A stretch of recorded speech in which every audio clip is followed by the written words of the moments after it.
Part 4 भी खत्म कर दिया। अब आते हैं नेक्स्ट पार्ट 5 पे, जो है हमारा यूनियन ऑफ एग्जीक्यूटिव। ठीक है, पार्ट 5 जिसमें हमारे प्रेसिडेंट आते हैं, पार्लियामेंट पूरी। पार्लियामेंट में तो हमारे 3 टाइप्स आ गए ना, मैं अभी यूनियन एग्जीक्यूटिव की बात कर रहा हूँ। पार्ट 5 की, पार्ट 4 तक हमने कर ली, हम पार्ट 5 की बात कर रहे हैं, भाग 5 की। ठीक है, भाग 5 हमारा शुरू होता है 52 से लेकर 78 आर्टिकल तक। ठीक है, यूनियन 78, ठीक है, जिसके अंदर हमारा आता है टू इम्प्लीमेंट लॉ। एग्जीक्यूटिव का काम क्या होता है? Implement law. ठीक है, अब इसके अंदर हमारे चीज़ें आते हैं, प्रेसिडेंट आते हैं, भाई साहब, वाइस प्रेसिडेंट साहब आते हैं, council of ministers, attorney general, ये सारे आते हैं हमारे यूनियन एग्जीक्यूटिव में। ठीक है, राष्ट्रपति का आर्टिकल शुरू होता है 52 से लेकर 62 तक। ठीक है, राष्ट्रपति का आर्टिकल। अब राष्ट्रपति जो होते हैं वो head of the union of India होते हैं और फर्स्ट सिटीजन ऑफ इंडिया होते हैं। ठीक है, और ये जो कंसेप्ट है इस पोस्ट का, ये आया था यूएसए से। ठीक है, अगर प्रेसिडेंट मेल हो तो फर्स्ट सिटीजन ऑफ इंडिया, और अगर उनकी बीवी भी हो तो फर्स्ट लेडी ऑफ इंडिया। ठीक है, ये कहानी होती है इनकी। ठीक है, चीफ एग्जीक्यूटिव ऑफ यूनियन भी बोलते हैं। ठीक है, चीफ एग्जीक्यूटिव यूनियन भी बोलते हैं। अब कैसे, आर्टिकल्स के थ्रू पढ़ोगे या सिंपली ऐसे चलते रहोगे? ये एग्जीक्यूटिव का भी हेड होता है। हाँ, एग्जीक्यूटिव होता है। और ये मतलब जितने भी तीनों आर्मी है, तीनों मिलिट्री है, उन सब का ये हेड होता है। कैसे पढ़ोगे? आर्टिकल के थ्रू पढ़ोगे या ऐसे ही पढ़ दो? ये कैसे है? आर्टिकल के थ्रू? कैसे? आर्टिकल के थ्रू ही तो है। चलो आर्टिकल के थ्रू पढ़ता है।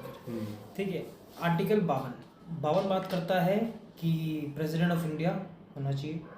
53 बात करते हैं उसके एग्जीक्यूटिव पावर्स को। ठीक है, अगर हम एग्जीक्यूटिव पावर मतलब कि सुप्रीम, ठीक है, सुप्रीम है, तो एग्जीक्यूटिव पावर्स में अगर हम बात करें तो एग्जीक्यूटिव पावर्स में चीज़ें आती है। कौन कौन सी चीज़ें आती है एग्जीक्यूटिव पावर में? मतलब कि अगर कोई भी कार्य के पालन हेतु जो पावर्स है वो राष्ट्रपति के पास है।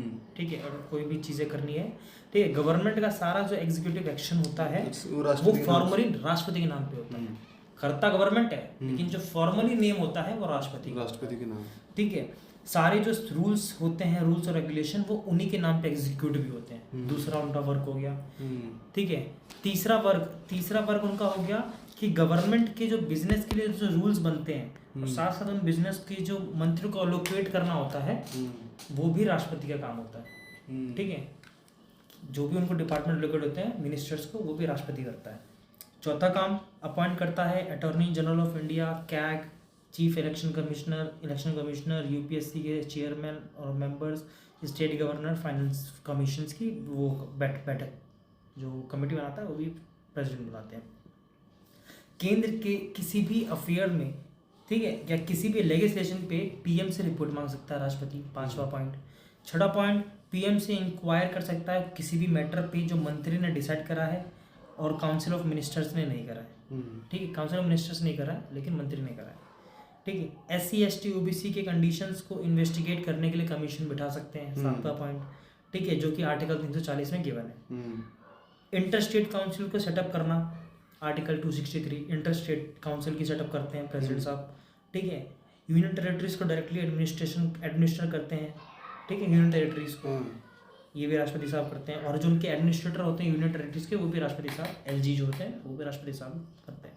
किसी भी एरिया को शेड्यूल एरिया डिक्लेयर करना है या उसके administrative relating schedule area, travel area करना है तो वो भी राष्ट्रपति के हाथ में होता है। मतलब सिंपल सी कहानी है, आर्टिकल 5 या 6 अगर किसी को बताना है तो वो राष्ट्रपति के हाथ में है कि उसके 5 और 6 अगर बोलना है तो राष्ट्रपति कर सकता है वो। ठीक है, तो ये उनकी कुछ एग्जीक्यूटिव पावर्स थे। अब ये थे आर्टिकल 53 में सारे गिवन्स थे।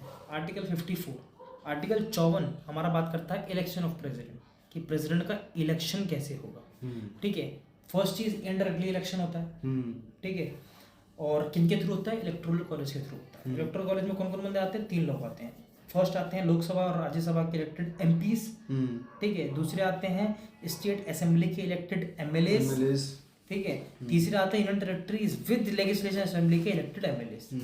ठीक है, मतलब लोकसभा राज्यसभा के इलेक्टेड MPs आते हैं, member of parliament. State assemblies जो विधानसभा होते हैं उनके भी इलेक्टेड MLAs आते हैं, और जो यूनियन टेरिटरीज है अगर उनमें भी लेजिस्लेशन है, जैसे दिल्ली, तो दिल्ली के लोग, दिल्ली के MLA वगैरह भी हो गए, पुडुचेरी के MLA वगैरह भी हो गए, तो वो भी वोट कर सकते हैं प्रेसिडेंट के इलेक्शन में।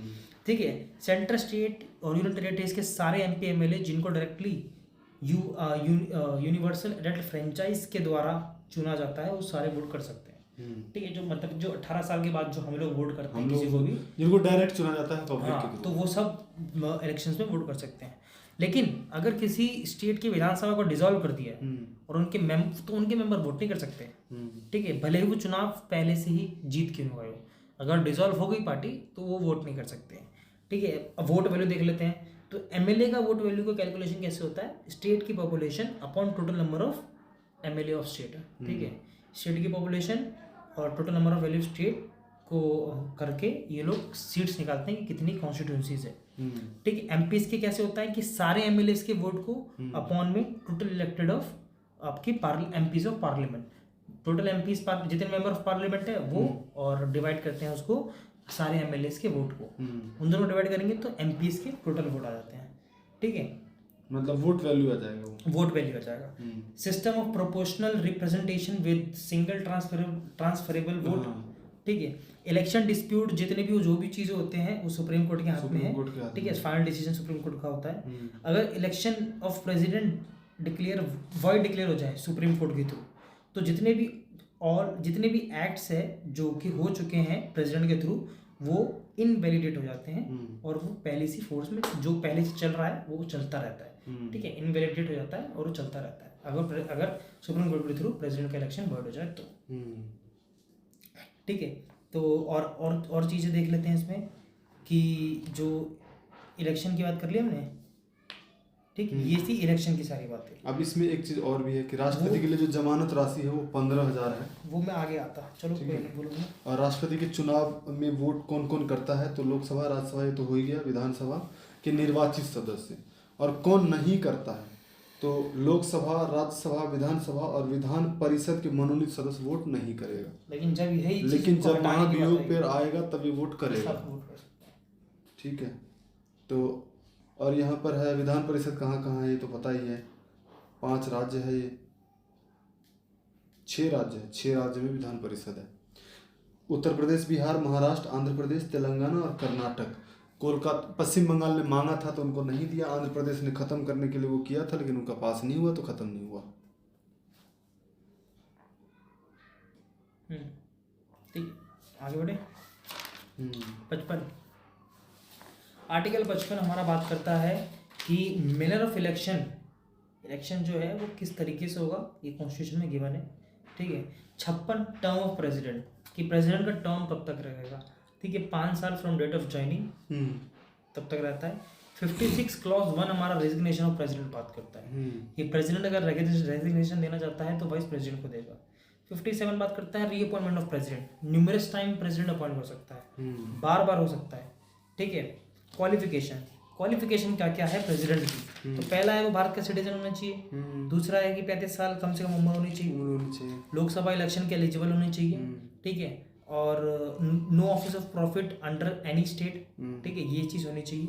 और नॉमिनेशन के लिए 50 elector as a proposer, 50 elector as a secondary होनी चाहिए, ठीक है। और सिक्योरिटी फॉर फ्यूचर वोट जो है लेस देन आपका 1/6 वोट पोल होना चाहिए, ठीक है। ये सारी चीज़ें हैं, ठीक है। और आपने बता ही दिया वो कि 15,000 होता है, ठीक है। तो ये सारी क्वालिफिकेशंस थी, और उसकी मैक्सिमम एज मेंशन नहीं है कॉन्स्टिट्यूशन, हाँ, मैक्सिमम एज कॉन्स्टिट्यूशन में मेंशन नहीं है, ठीक है। अब आर्टिकल 60 ओथ ऑफ प्रेसिडेंट, तो प्रेसिडेंट साहब हमारे जो ओथ लेते हैं उसके बारे में, ठीक है। तो ओथ कौन दिलाते हैं, चीफ जस्टिस ऑफ इंडिया, अगर वो नहीं है तो सीनियर मोस्ट जज, हाँ, ठीक है, सुप्रीम कोर्ट, ठीक है। अब ये क्या होता है, faithfully execute the office, preserve, protect, defend the constitution, devote to service, wellbeing of Indians, ये ओथ लेते हैं। राष्ट्रपति संविधान की सुरक्षा की शपथ लेते हैं, राष्ट्रपति को भारत के मुख्य न्यायाधीश शपथ दिलाते हैं, और राष्ट्रपति संविधान का संरक्षक, जिसको हम क्या बोलते हैं, गार्जियन कहा जाता है, और सर्वोच्च न्यायालय एससी को व्यवहारिक रूप से संरक्षक या संविधान कहा जाता है। मतलब संविधान का जो संरक्षक है वो सर्वोच्च न्यायालय ही है, मतलब सुप्रीम कोर्ट है। अब ठीक है, अब वैकेंसी के बारे में बात कर लेते हैं, ठीक है। वैकेंसी मैंने बताया आपको, टर्म 5 साल का होता है, रेजिग्नेशन वाइस प्रेसिडेंट दे सकते हैं, ठीक है। रिमूवल सिर्फ इम्पीचमेंट के थ्रू हो सकते हैं, ठीक है, इम्पीचमेंट के थ्रू हो सकते हैं, जो कि इम्पीचमेंट किस तरीके से होना चाहिए वो डिफाइन नहीं है कॉन्स्टिट्यूशन में, याद रखना ये चीज़, ठीक है। और अगर मैं बात करूँ तो किनका किनका टर्म में ही डेथ हो गया, जाकिर हुसैन और फखरुद्दीन अली, इन लोग का डेथ हो गया था टर्म में ही होते होते, ठीक है। Otherwise disqualified to hold office और election declare by word by supreme court, ठीक है। अगर वैकेंसी ड्यू टू अगर रेजिग्नेशन या रिमूवल या डेथ या कुछ भी हो जाए तो उसके थ्रू वैकेंसी है तो वैकेंसी के डेट से 6 महीने के अंदर अंदर इलेक्शन हो जाना चाहिए, ठीक है। अगर वैकेंसी हो गई किसी भी कारण, सीट्स खाली हो गई तो 6 महीने के अंदर अंदर इलेक्शन का ना, हाँ, तो 6 महीने के अंदर अंदर इलेक्शन हो जाना चाहिए। और new president will remain for full term, और जो भी इलेक्ट होगा वो पूरे साल के लिए 5 साल के अपने पूरे टर्म के लिए आएगा। मतलब जितना अभी गया था वो खत्म, वो उसको काउंट नहीं होगा? नहीं, वो काउंट नहीं होगा। अच्छा, ठीक है। अगर मान लो बीच में ही कोई टाइम बोल गया, जैसे मान लेते हैं कि 3 साल में कोई निकल लिया, तो वो फिर 5 साल के लिए आ जाएगा। अच्छा। जो भी आएगा 5 साल के लिए दोबारा से न्यू जो होगा रिमेन, ठीक है। अब इस टाइम पीरियड में vice president as act as a president, ये मैं पता ही है, ठीक है। और मैक्सिमम 6 महीने तक कर सकते हैं। और प्रेसिडेंट के पास भी, वाइस प्रेसिडेंट की वही सारी पावर्स होती है, ठीक है, जो प्रेसिडेंट के पास होती है। अगर वाइस प्रेसिडेंट ऑफिस भी वेकेंट है तो चीफ जस्टिस ऑफ इंडिया करेंगे। अगर chief justice of India vacant है तो कोई सीनियर मोस्ट जज वाइस प्रेसिडेंट का करेंगे, ठीक है। और जो भी डिस्चार्ज करेगा प्रेसिडेंट फंक्शन को, वो सारी इम्यूनिटी जो भी है प्रेसिडेंट की वो सारी इंजॉय करेगा, ठीक है। सारी पावर्स उसके पास हो जाएगी प्रेसिडेंट की, जो भी आएगा, ठीक है। अब आर्टिकल 61 बात करता है हमारा impeachment of the constitution, impeachment of the president, ठीक है। इम्पीच करना, ठीक है, हटा देना, महाभियोग 61 बात करता है, ठीक है। अब महाभियोग में क्या है, पहली बात तो क्वासी जुडिशियल प्रोसेस है, ये चीज़ हमें याद रखनी है। क्वासी जुडिशियल प्रोसेस है और महाभियोग सिर्फ एक ही कारण में हो सकता है, वायलेशन ऑफ कॉन्स्टिट्यूशन, जब कॉन्स्टिट्यूशन का वायलेट करा गया हो, ठीक है। इसके कुछ प्रोसेस है होने के, कैसे हो सकता है और वायलेशन किस तरीके से हो सकता है, ये कॉन्स्टिट्यूशन में डिफाइन नहीं है, किस तरीके से राष्ट्रपति जो है वायलेट कर रहे हैं हमारे कॉन्स्टिट्यूशन संविधान को, वो डिफाइंड नहीं है कॉन्स्टिट्यूशन में, ठीक है। बस बता रखा है इम्पीचमेंट, लेकिन कैसे और क्या कैसे हो सकता है वो नहीं बता रखा। तो इम्पीचमेंट के लिए क्या करा जाता है, अगर इम्पीचमेंट करना है तो इम्पीचमेंट बिल पास करना होगा 2/3 of the total majority of that house, मतलब जहां भी पास करा गया होगा, जहां भी उसको लाया गया होगा लोकसभा राज्यसभा, उस हाउस की 2/3 वोटिंग उसकी मेजोरिटी होनी चाहिए, ठीक है। सिंपल 2/3 मेजोरिटी से पास हो जाना चाहिए इम्पीचमेंट बिल, ठीक है। याद रखना, इम्पीचमेंट बिल 2/3 से जिस भी हाउस में प्रेजेंट करा गया उस हाउस में पास होनी चाहिए, पहली कंडीशन ये। दूसरी कंडीशन ये बोलता है कि sign by at least 1/4 of the MP of that house, या तो एक चौथाई एमपी किसी भी उस हाउस के जिसमें पास करा गया है, किसी भी उस हाउस में 1/4 एमपी जो है साइन किया है, वो साइन करेगा, तब जाके इम्पीचमेंट हो सकता है, ठीक है। और हमने पढ़ लिया जितने भी डिस्प्यूट्स वगैरह हैं ये सारे जो है हमारे सुप्रीम कोर्ट संभालते हैं। और इम्पीचमेंट लाने के लिए सबसे पहले 50 एमपी का साइन होना चाहिए। हाँ, तो 1/4 हो तो क्या,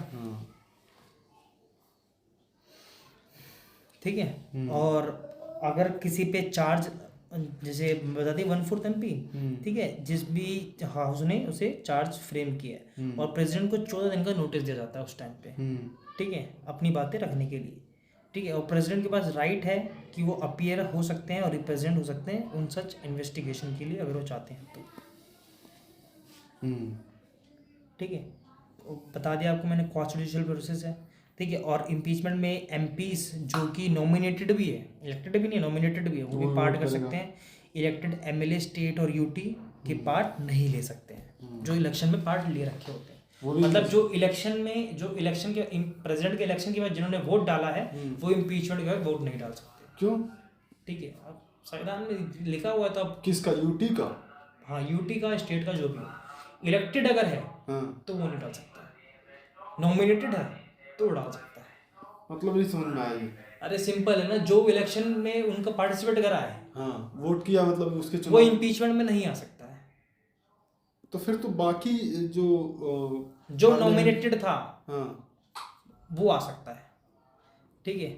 जो जितने भी नॉमिनेटेड एमपीज थे, ठीक है, वो इनमें पार्टिसिपेट कर सकते हैं, जो इलेक्शन में पार्ट नहीं करे हुए होते हैं वो पार्ट कर सकते हैं। और जो भी इलेक्टेड एमएलए स्टेट का हो, यूटी का हो, वो पार्ट नहीं ले सकते हैं, जो इलेक्शन में पार्ट ले रखे होते हैं। तो फिर बनेगा कहाँ? तो आपने देखा कभी इम्पीचमेंट? मतलब जब मैंने impeachment- देखा नहीं जब है, इम्पीचमेंट हुआ ही नहीं आज तक, तो भारत में नहीं आया है, लेकिन मतलब ये तो फंडा बनेगा ही नहीं। अब जो उनका साइंस लगा वो वही जाने। ठीक है, और पेपर बहुत सिंपल है, कोई दिक्कत नहीं है। ठीक है, ये आप सोचो ना कि अगर इम्पीचमेंट करेंगे, ठीक है, तो ये सिंपल सी ये चीज़ें बोलती उन्होंने कि देखो जिसकी सरकार होगी, अगर जिसकी सरकार होगी, मैक्सिमम जिसके पास मेजोरिटी होगी, अगर ये लोग वोट भी चुंदी वोट भी डाल देंगे तो क्या होगा? ठीक है, मान लो जैसे अभी द्रौपदी मुर्मू हमारी जो राष्ट्रपति है वो बैठी हुई है, सरकार भाजपा की बैठी हुई है अभी। तो अगर कोई चाहेगा भी कि महाभियोग लाने का भी, तो क्या महाभियोग ला सकता है वो? नहीं। तो फुलफिल ही नहीं कर पाएगा, है ना वो 1/4 साइन ले पाएगा एमपीज की, टोटल एमपीज कहते हैं जिसमें जो मेजोरिटी वाली पार्टी भी आ गई, तो 1/4 ना उसमें साइन ले पाएगा। ठीक है, और ना ही वो आपकी 2/3 मेजोरिटी ले पाएगा बिल पास करने के लिए। तो जब ये दोनों चीज़ें नहीं ले पाएगा, तो जब दोनों चीज़ें नहीं हो पाएगी तो इलेक्शन कहाँ से होगा? हाँ, अगर वो वोटिंग्स भी करवा रहे हैं इम्पीचमेंट के लिए तो वो भी नहीं हो पाएगा वो। ठीक है, तो कहानी सारी यही है कि नहीं हो सकता पॉसिबल, बस गिवन है तो आपको बस पता होना चाहिए। अब इसकी पावर, ठीक है, अब हम पावर्स पे पढ़ते हैं। ठीक है, पावर्स में हमने एग्जीक्यूटिव पावर्स हमने पढ़ी ली है कि क्या क्या अपॉइंट कर सकते हैं। MP council of ministers department locate कर सकते हैं, किसी प्राइम मिनिस्टर से कोई भी लेजिस्लेशन या किसी भी मैटर्स पे डॉक्यूमेंट बना सकते हैं। जितने भी काम एग्जीक्यूटिव एक्शंस हो रखे होते हैं वो भी प्रेसिडेंट के नाम से हो रखे होते हैं। ठीक है, इंटर स्टेट काउंसिल जो हमारा 263 आर्टिकल है, ठीक है, वो उसके सेटअप करते हैं। 340 SC ST OBC पे जो भी इन्वेस्टिगेशंस होती है उसके लिए कमिटीज़ बिठाना आर्टिकल 340 प्रेसिडेंट के हाथ में होता है। ठीक है, ये रूल्स को स्पेसिफाई कर सकते हैं। ठीक है, और काफ़ी हाईली रिस्पेक्टेड पोस्ट वाले जो ऑफिसर्स होते हैं उन सबको अपॉइंट कर सकते हैं। ये सारे एग्जीक्यूटिव पावर्स थे। लेजिस्लेटिव पावर्स में क्या क्या आते हैं ये देख लेते हैं हम लोग। ठीक है, लेजिस्लेटिव पावर्स में क्या क्या आता है? सुमोन और प्रोग्यू करना सेशंस के पार्लियामेंट को on the advice of president. ठीक है, सुमन कर सकते हैं, प्रोग्यू कर सकते हैं और रिजॉल्व भी कर सकते हैं। ठीक है, लोकसभा को, राज्यसभा तो परमानेंट हाउस है तो रिजॉल्व कर सकती है। जॉइंट सिटिंग के लिए जॉइंट सिटिंग बुला सकते हैं जिसमें स्पीकर प्रिसाइड करेंगे। ठीक है, स्पेशल एड्रेस बोथ हाउसेस एक साथ, ठीक है, ये करवा सकते हैं। ठीक है, और फर्स्ट सेशन ऑफ चुनाव के बाद और हर साल का आर्टिकल 87 बात करता है जब भी चुनाव शुरू हो। अभी जैसे फर्स्ट मीटिंग बैठेगी लोकसभा की तो जो स्पेशल एड्रेस होगा वो प्रेसिडेंट के थ्रू दिया जाएगा। ठीक है, आर्टिकल 87 में ये बने। ठीक है, पेंडिंग बिल से रिलेटिंग जो मैसेज है वो संसद को देते हैं। ठीक है, और नॉमिनेट करते हैं 12 मेंबर्स इन राज्यसभा और 2 मेंबर लोकसभा जो कि हट गया है। हाँ, तो वो पूरी बता रहा हूँ, 2 जो कि हट गया है। ठीक है, प्रोमोलिगेट ऑर्डिनेंस को प्रोमोलिगेट करते हैं। जो ऑर्डिनेंस मतलब टेम्पररी लॉ जो होता है, उपदेश जो होते हैं टेम्पररी, उनको लागू करते हैं। आर्टिकल 123। ठीक है, ये चीज़ याद रखना। प्रिसाइडिंग ऑफिसर्स की वैकेंसी के केस में 1 मेंबर को चुन सकते हैं प्रेसिडेंट साहब। ठीक है, और जनरल डिस्क्वालिफिकेशन ऑफ एमपीज के लिए कंसल्ट ECI को कंसल्ट कर सकते हैं। अगर किसी को डिस्क्वालीफाई करना है तो उसके लिए ECI की कंसल्टेशंस में वो कर सकते हैं। Special bills require has recommendation. ठीक है, कुछ बिल्स ऐसी होती है जिसमें रिकमेंडेशन बहुत जरूरी है प्रेसिडेंट की, जैसे मनी बिल और आर्टिकल 3 के केसेस में। ठीक है, और आर्टिकल 3 क्या कहता है हमारा? मनी बिल पर तो है ही नहीं ना। नहीं, मनी बिल पे है ना। कॉन्स्टिट्यूशन बिल पे नहीं है। मनी बिल पर प्रेसिडेंट से पूछा जाता है क्या? तो मनी बिल पूछा नहीं जाएगा। मनी बिल जब आप बिल पास करना तो रिकमेंडेशन प्रेसिडेंट तो देते हैं कि हाँ भाई बस इस पर वीटो नहीं तैयार कर करो। सकते। नहीं, इस पर साइन करना ही पड़ेगा। करना ही पड़ता है money bill pay. Constitution amendment पे भी करना ही पड़ता है। हाँ, ठीक है, जो ऑर्डिनरी बिल होता है ना उन पे वो लोग वीटो पावर्स को यूज कर सकते हैं। ठीक है, मैं क्या आर्टिकल 3 तो होता हूँ मेरे को। आर्टिकल 3 कौन सा है? कहाँ पर? आर्टिकल 3 आर्टिकल मुझे याद है। आर्टिकल 3 है सैलरी, नहीं ओ शपथ। वो तो शेड्यूल की बातें बता रहे हो आप। तो आर्टिकल 3 शेड्यूल 3 नहीं, आर्टिकल 3। आर्टिकल 3 याद देखो ना, 1 से 4 यूनियन ऑफ इंडिया। तो यूनियन ऑफ इंडिया में आर्टिकल 3 हमारा बात करता है कि बाउंड्री ऑफ अल्टरिंग, बाउंड्री को बढ़ाना उसको कम करना वो भी प्रेसिडेंट के हाथ में। ठीक है। और अगर प्रेसिडेंट इसमें इन केसेस में मनी बिल और आर्टिकल 3 के केसेस में प्रेसिडेंट की रिकमेंडेशन बहुत जरूरी है, ठीक है। बिना उनके रिकमेंडेशन से नई चीज चलेगी। तो मतलब मनी बिल पर प्रेसिडेंट वीटो नहीं कर सकता है, तो क्या इस पर कर सकता है जो बाउंड्री की अल्टरेशन कर रहा है? बाउंड्री का अल्टरेशन कर रहा है उस पर रिकमेंडेशन चाहिए, वीटो पावर उसमें भी ला सकती है। उस पर भी वीटो पावर नहीं कर सकते, तो मतलब रोक नहीं सकते ना, सिंपल सी चीज, कॉमन सेंस लगाओ ना। मतलब दो ऐसी चीजें होगी जहां पर वो वीटो पावर नहीं कर सकते। नहीं, चीजें तो और भी हो सकती है, बस constitution amendment bill pay veto power का यूज नहीं कर सकते हो, constitution amendment bill pay veto power का यूज नहीं कर सकते आप। तो बहुत चीज़ों, बस मैं बता रहा हूँ सिर्फ ऑर्डिनेंस पे वीटो पावर का यूज करते हैं, ठीक है। बाकी किसी और नहीं कर सकते हो, ठीक है। संसद में रिपोर्ट ले सकते हैं कैग से, यूपीएससी से, फाइनेंस कमीशन से, ठीक है। और पुडुचेरी का सीन ये है कि प्रेसिडेंट जो होता है वो डायरेक्टली किसी मतलब डायरेक्टली रेगुलेट कर सकते हैं अपने लेजिस्लेशन पावर, ठीक है। ये सारा लेजिस्लेटिव पावर्स थे उनके, ठीक है। और 123 आर्टिकल ऑर्डिनेंस को बता दिया मैंने कि ऑर्डिनेंस प्रोमulgate कर सकते हैं, और ये तब होता है जब पार्लियामेंट सेशन में नहीं होता, ये पीएम सेशन में नहीं होते हैं, तो टेम्प्रेरी लॉ पास कर दिया जाता है, और मैक्सिमम टाइम पीरियड होता है इसका 6 मंथ 6 वीक के लिए, ठीक है। और इसमें no signature of president, no big bill can become a law, article 111, ठीक है। तो ये सारी कहानी थी प्रेसिडेंट के लेजिस्लेटिव से। अब आते हैं फाइनेंशियल पावर, कि प्रेसिडेंट का फाइनेंशियल पावर कौन कौन सा है, तो इससे क्लियर हो जाएगा आपको। 112 आर्टिकल जो कि हमारा बात करता है एएफएस, एनुअल फाइनेंशियल स्टेटमेंट के बारे में बात करता है, ठीक है। एनुअल फाइनेंशियल स्टेटमेंट लोकसभा में प्रोड्यूस होने से पहले रिकमेंडेशन देते हैं प्रेसिडेंट साहब कि हाँ भाई टाइम आ गया है, जाओ तैयार करो अपना और जाके, ठीक है। तो ये रिकमेंड करते हैं प्रेसिडेंट साहब। मनी बिल जो होता है प्रेसिडेंट हमेशा लोकसभा में होता है after prior recommendation of president, article 110, ठीक है। आर्टिकल 110 मनी बिल में कहता है हमारा। और फाइनेंस कमीशन का बैठक होता है एवरी 5 साल, आर्टिकल 280, ठीक है। फाइनेंस कमीशन का बैठक करते हैं, ठीक है, हर 5 साल पे, ठीक है। डिमांड ऑन ग्रांट्स के लिए अगर रिकमेंडेशन चाहिए तो प्रेसिडेंट साहब देते हैं। कोई भी अनफोर्सिन एक्सपेंडिचर अगर है आपके पास तो कॉन्टीजेंसी फंड से पैसा चाहिए आपको, कॉन्टीजेंसी फंड मतलब अनफोर्सिन मतलब कोई भी एक अचानक से पैसा खर्च करने वाला, जैसे कोरोना आ गया, हाँ, तो उसके लिए अगर आपको पैसा चाहिए तो पैसा आपको कॉन्टीजेंसी फंड से चाहिए, तो उसके लिए आकस्मिक निधि, तो उसके लिए आपको प्रेसिडेंट का रिकमेंडेशन चाहिए, ठीक है। और इसका जो डिस्पोजल होते हैं जो अनफोर्सिन एक्सपेंडिचर का, इसका डिस्पोजल फाइनेंशियल सेक्रेटरी करते हैं, ठीक है। तो ये सारे पावर्स थे उनके। अब जुडिशियल पावर्स देख लेते हैं। जुडिशियल पावर क्या है? सिंपल, जज, chief justice of high court, supreme court को अपॉइंट करना, सुप्रीम कोर्ट को एडवाइस सीक करना। सुप्रीम कोर्ट जो एडवाइस देता है वो आर्टिकल 143 के अंडर, ठीक है, 143 के अंडर। और इसके थ्रू अभी करंट अफेयर भी हमारा, ठीक है। अगर आप म्यूनिसिपल कॉर्पोरेशन इस बार का देखोगे तो म्यूनिसिपल कॉर्पोरेशन में भी आर्टिकल 143 के अंदर काम होता है। 142 हमारा है कि इक्वल इंडिपेंडेंट जुडिशरी जो सुप्रीम कोर्ट करता है, जो अभी हुआ अभी चंडीगढ़ वाले इलेक्शन में, मेयर इलेक्शन में, तो आर्टिकल 143 का यूज़ करके काम करा गया वहाँ पे, ठीक है। तो अब पार्डनिंग पावर्स होती है, ठीक है।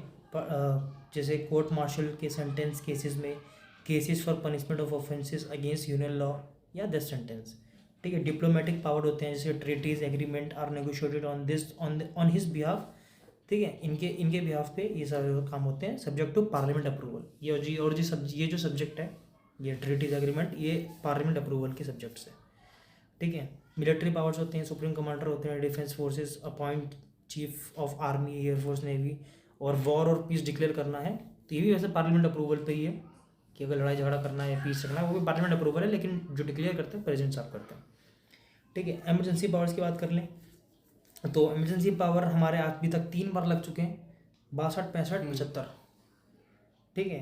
तो एमरजेंसी पावर क्या करें, 3 टाइप्स की होती है, नेशनल इमरजेंसी, स्टेट इमरजेंसी और फाइनेंशियल इमरजेंसी। कैसे याद करोगे? 352, 356, 360, 4 साल गैप, 52, 56 और 60, ठीक है, 4 साल का गैप।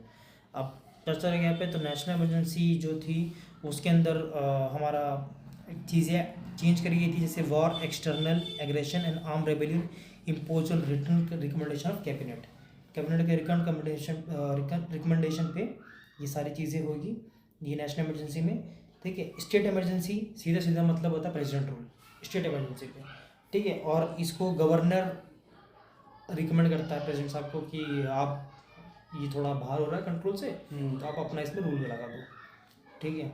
तो ये तब होता है जब आप फेल हो जाते हो अपने कॉन्स्टिट्यूशनल मैकेनिज्म अपने स्टेट्स के अंदर, और मैक्सिमम 3 साल तक ये इम्पोज हो सकता है, 6 महीने बढ़ा हाँ। करके ना। ठीक है। फाइनेंशियल इमरजेंसी का क्या सीन है, आज तक नहीं लगा है। जब भी फाइनेंशियल स्टेबिलिटी होगी अंडर थ्रेट तो इसको इम्पोज करा जाएगा, लेकिन आज तक हुआ नहीं, ठीक है। अब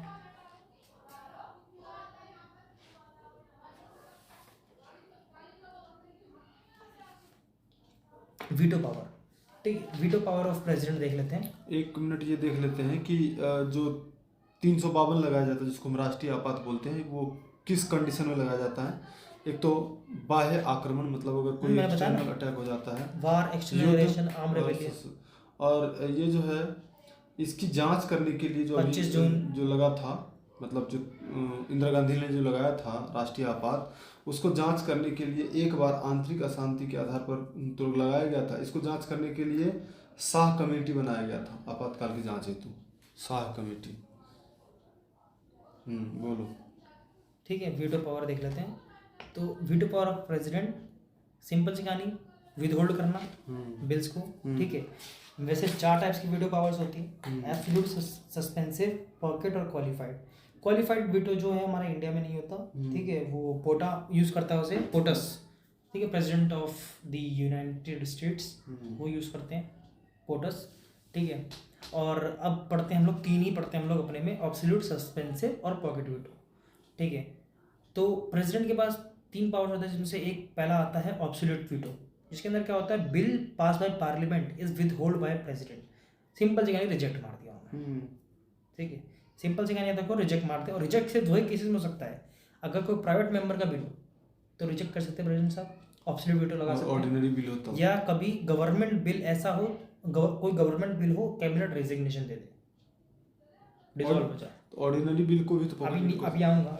और ऑर्डिनरी बिल को तो आप विदहोल्ड रोक के रख सकते हो ना, रिजेक्ट नहीं कर सकते आप। रिकमेंडेशन के लिए दे दोगे, चल भाई ठीक कर इसे, लेकिन आप हटा नहीं सकते। तो प्राइवेट मेंबर्स का बिल, जैसे अगर मैं मान लो कि मैं चला गया कोई बिल पास करने के लिए, ठीक है। अभी आप पूछ रहे थे ना कल परसों, केशवानंद भारती केस फेल कैसे हो गया और इम्प्लीमेंट कैसे हो गया, कहानी यही थी। इसको ऐसे समझो कि प्राइवेट मेंबर का बिल था, ठीक है, ऐसे समझो। एग्जाम्पल दे रहा हूँ, ऐसा हुआ नहीं था, लेकिन एग्जाम्पल देके आपको समझा रहा हूँ। ये एब्सोल्यूट वीटो, मान लो कि केशवानंद भारती ने प्राइवेट मेंबर थे, बाहर से आए थे, उन्होंने बिल को कर दिया, ठीक है, बिल पास करने कर दिया, प्राइवेट मेंबर का बिल है, तो प्रेसिडेंट साहब के पास अधिकार है एब्सोल्यूट वीटो का यूज़ करके वो रिजेक्ट कर सकते हैं। चले कहाँ है तो भाई ऐसे, ठीक है। तो एब्सोल्यूट वीटो का यूज़ करके रिजेक्ट कर सकते हैं। या तो दूसरा ये हो कि गवर्नमेंट जो है वो रिजाइन दे दे, 2 केसेस में रिजेक्ट हो सकता है, एब्सोल्यूट वीटो का इस्तेमाल कर सकते हैं। दूसरा आता है सस्पेंसिव वीटो। सस्पेंसिव वीटो मतलब सिंपल मेजोरिटी, पहली चीज़ तो ये समझो, ओवररिडन बाय सिंपल मेजोरिटी। दूसरी चीज़ है, जब भी बिल पास हो जाएगा पार्लियामेंट में, उसको सेंड कराएगा प्रेसिडेंट के पास, रिकमेंडेशन के लिए प्रेसिडेंट वापस भेज देगा, ठीक है। और यूजुअली ऑर्डिनरी बिल के केसेस में होता है, ठीक है। और not applicable in money bill, और प्रेसिडेंट को एसेंट देना पड़ता है कॉन्स्टिट्यूशन अमेंडमेंट बिल में, ठीक है। अगर मान लो कॉन्स्टिट्यूशन अमेंडमेंट बिल भी अगर रिकमेंड करने के लिए भेज दिया वापस, कॉन्स्टिट्यूशन अमेंडमेंट CA को अगर भेज दिया वापस, तो प्रेसिडेंट के पास उस पर संविधान ये बोलता है कि प्रेसिडेंट को फिर साइन करना पड़ेगा, एसेंट देना पड़ेगा, अगर कॉन्स्टिट्यूशन अमेंडमेंट बिल आ गया तो। पॉकेट वीटो, ना ही एक्सेप्ट करेगा ना ही रिजेक्ट करेगा, ठीक है, ये असली जेब में रखेगा, रख के भूल जाएगा। आर्टिकल 110 के तहत आता है, ठीक है। और कॉन्स्टिट्यूशन में ये डिस्क्राइब नहीं है कि कितने टाइम के लिए वो रखेंगे। जैसे यूएससी में तो डिस्क्राइब भी है कि आपको इतने से इतने टाइम तक आपको करना पड़ेगा, लेकिन इंडिया में डिफाइन ही नहीं है। अच्छा,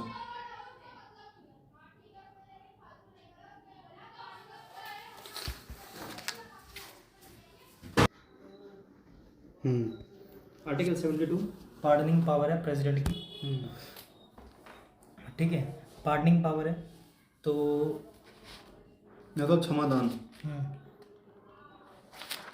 ठीक है। ये आता है आपका जुडिशियल पावर में भी आता है आपका, ठीक है। और does not sit as constitution of appeal, इसमें नहीं आता ये, ठीक है। कौन कौन से केस में? कोर्ट मार्शल के केस में, अगेंस्ट यूनियन लॉ और डेथ सेंटेंस, ठीक है। ये 3 चीज़ों में तो वैसे केसेस में आपके पार्डनिंग पावर्स का यूज़ करा जाता है, ठीक है। कितने टाइप्स की पावर्स होती है? 5 टाइप की पावर्स होती है, ठीक है। और ट्रिक है इसका PC ट्रिपल आर, ठीक है। PC triple R, pardon, commutation, remission, respite और रिप्रीव। पार्डन मतलब कि पूरा पनिशमेंट का चार्ज ही हटा देना किसी पर्सन से, कंप्लीटली फ्री पूरा। हाँ। कम्यूटेशन मतलब कि उनका नेचर चेंज कर देना, मतलब अगर बहुत ज़्यादा तगड़ी पनिशमेंट देखे तो उसको कम कर देना, लाइटर कर देना, ठीक है। कम्यूटेशन। रिमिशन, पीरियड को रिड्यूस कर देना, ठीक है। टाइम पीरियड को रिड्यूस करके without changing the nature, nature change नहीं करा है रिमिशन में, नेचर चेंज नहीं करा है, बस टाइम पीरियड को कम कर दिया। जैसे कि ये अभी लेटेस्ट अभी न्यूज़ आया current affairs, Bilkis Bano case. Bilkis Bano, हाँ, उसको क्या कर दिया? माफ कर दिया। 11 साल का वो लगा था लाइफ इम्प्रिजमेंट, लेकिन उसको 11 साल में उसे बेल दे दिया। तो अभी बॉम्बे हाई कोर्ट में चल रहा है वो चीज़ कि किससे पूछ के ये हमारा अंडर का केस था, तुमने क्यों कर दिया। गुजरात हाई कोर्ट ने उसको कम कर दिया, रिमिशन लगा दिया। अच्छा, प्रेसिडेंट के थ्रू रिमिशन हो गया, तो उसमें जुडिशियल चल पड़ा है। तो हाई कोर्ट भी दे सकता है क्या? हाँ, हाई कोर्ट के पास तो पावर है। नहीं, हाई कोर्ट क्यों देगा? गवर्नर दे सकता है ना। अच्छा, गवर्नर दिया है, अच्छा, ठीक है। गवर्नर ने रिमिशन दे दिया। गवर्नर का रिमिशन है ना कि आपने टाइम पीरियड, आपने तो सजा काट ली भाई, 11 साल काट लिया आपने, तो आपको 11 साल की सजा जो है आपको मुक्त कर देते हैं। 2001 का कांड था, अब जाके उनको बेल मिला है पिछले साल, तो अब उनको छुट्टी दे दी। तो वही छुट्टी नहीं दी, मतलब पीरियड रिड्यूस कर दिया उनका, ठीक है। नेचर चेंज नहीं करा, जेल में बंद करा, लेकिन पीरियड रिड्यूस कर दिया। तो ये अभी करंट अफेयर रिमिशन, अच्छा, ठीक है। फिर आता है आपका रिस्पाइट, जिसमें कि नेचर ऑफ पनिशमेंट को ही चेंज कर दे किसी स्पेशल कंडीशन में। मान लो कोई एक लड़की है जो प्रेग्नेंट है, ठीक है, और हत्यारी है, तो उस कंडीशन में आपका पनिशमेंट का नेचर चेंज हो जाएगा, ठीक है। तो ये कंडीशन, मान लो कोई लंगड़ा हो गया, विकलांग हो गया, तो उस कंडीशन में आपका नेचर ऑफ पनिशमेंट चेंज हो जाएगा। रिस्पाइट। रिप्रीव मतलब कि मान लो किसी को फांसी मिलने वाली है, प्रेसिडेंट ने अपने रिप्रीव पार्डन का यूज़ करके उसको स्टे करवा दिया, फांसी रुकवा दी, तो रिप्रीव हो गया वो, ठीक है। स्टे ऑर्डर मिल गया उसे पनिशमेंट से पहले, ठीक है। तो ये 5 पावर्स थी, पार्डनिंग पावर्स, जो इस्तेमाल करते हैं। और ये सैन्य अदालत में, मतलब राष्ट्रपति की जो न्यायिक शक्तियां हैं, ये सैन्य अदालत में भी लागू होती है। हाँ, कोर्ट मार्शल के लिए भी होता है, ठीक है। तो ये सारी थी। अब थोड़ा डिफरेंस भी, बट और एक चीज़ और कि डिस्क्रिशनरी पावर का नाम सुना होगा आपने? नहीं। डिस्क्रिशनरी पावर कैसे बताऊँ आपको? और जो मतलब आपातकाल की शक्तियां लिया गया था राष्ट्रपति को, वो जर्मनी से लिया गया था। हाँ, जर्मनी से लिया गया था। और डिस्क्रिशनरी पावर देखो मैं बताता हूँ, 2 टाइप्स की होती है, कॉन्स्टिट्यूशनल होती है और सिचुएशनल होती है, ठीक है। मतलब कि ऐसी पावर्स, जो कुछ पावर्स ऐसी है प्रेसिडेंट की जो कि संविधान देती है, कुछ सिचुएशन के हिसाब से प्रेसिडेंट यूज़ करता है, ठीक है। जैसे संविधान क्या क्या देती है राष्ट्रपति के पास, वैसे कॉन्स्टिट्यूशन राष्ट्रपति के पास नहीं है। गवर्नर, आपको भी आ जाए कि गवर्नर और प्रेसिडेंट में बताओ फर्क, तो सबसे बड़ा फर्क यही है कि डिस्क्रिशनरी पावर में कॉन्स्टिट्यूशनल डिस्क्रिशनरी पावर गवर्नर के पास तो है, लेकिन राष्ट्रपति के पास नहीं है। तो राष्ट्रपति सबसे ऊपर हो गया ना, मतलब कॉन्स्टिट्यूशन में क्या होगा, गवर्नर के पास क्या पावर होती है कि अगर कोई ये सब बिल है जो पास करना है, तो प्रेसिडेंट के लिए गवर्नर रखेगा। प्रेसिडेंट तो खुद ही ऊपर है, वो पावर किसको क्यों मिलेगा, है ना। तो सारी कहानी घूम के, अगर गवर्नर को अगर इमरजेंसी रूल लगाना है तो प्रेसिडेंट को रिकमेंड करेगा। ये क्या है? कॉन्स्टिट्यूशनल पावर है गवर्नर की, तो प्रेसिडेंट को इसलिए नहीं मिली क्योंकि प्रेसिडेंट तो सबसे ऊपर वाली, सबसे ऊपर है। तो ये सारी पावर्स है, ठीक है। और मतलब कि, और ये याद रखो कि अगर बोला जाए तो ये हम लोग ये कर सकते हैं कि always act in according to advice of council of minister, ठीक है। ये कॉन्स्टिट्यूशनल पावर है। और सिचुएशनल पावर होती है, दोनों के पास ही होती है, ठीक है। सिर्फ 3 केसेस जब प्रेसिडेंट अपने मन से कोई कार्य कर सकता है, वो होती है सिचुएशनल डिस्क्रिशनरी पावर। जैसे मान लो मेजोरिटी हो गई, तो क्लियर मेजोरिटी नहीं दिखा भाई पार्टी, तो पीएम और या पीएम ऑफिस में मर जाए, तो इन 2 केसेस में प्राइम मिनिस्टर को वो चुन सकता है, ये उसकी सिचुएशनल पावर, डिस्क्रिशनरी पावर। दूसरी पावर है कि काउंसिल ऑफ मिनिस्टर को डिसमिस कर सकता है, अगर वो कॉन्फिडेंस को प्रूफ ना कर पाई तो काउंसिल डिसमिस कर सकता है। तीसरी पावर, अगर वो मेजोरिटी अपनी हार जाए तो लोकसभा को डिसॉल्व कर सकता है। ये 3 सिचुएशनल पावर्स होती है प्रेसिडेंट के पास, ठीक है।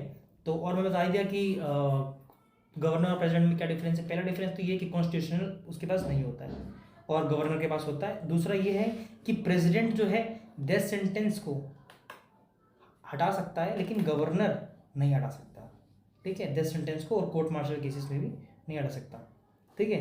पार्डन की करने का अधिकार सिर्फ प्रेसिडेंट के पास है, गवर्नर के पास नहीं है। और डेथ सेंटेंस के केसेस में भी पार्डन के गवर्नर प्रेसिडेंट के पास है, गवर्नर के पास नहीं है, ठीक है। बस गवर्नर क्या क्या कर सकता है, उस डेथ सेंटेंस को सस्पेंड करवा सकता है, रिमिट कर सकता है, कम्यूट कर सकता है, ठीक है, ये सारा कर सकता है।